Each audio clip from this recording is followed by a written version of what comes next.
Hi, it's Doug Coy for SoWhatDoYouThink.com. Well, I just got back from New York City, and of course, the latest news is that they have taken down the tents in the Wall Street occupation there, and that has become quite tense, pardon the pun.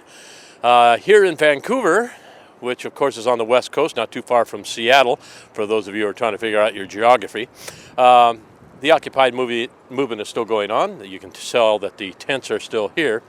I guess the question that I have at this time is, okay,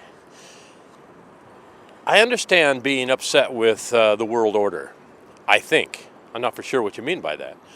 So I guess the question I have is, what would the world look like if everything that you are protesting against you succeeded in? Otherwise, Wall Street went down, big business went down, no more, quote, greed. How would the world function? What would it actually look like if what you are protesting actually came about? What I would personally like to see come of this would be to see grassroots globalism really kind of take shape, as it is right now in a sort of fledgling kind of state. Ideally, I would say the best way to run things would be to have regional grassroots democracies all operating under a global constitutional charter.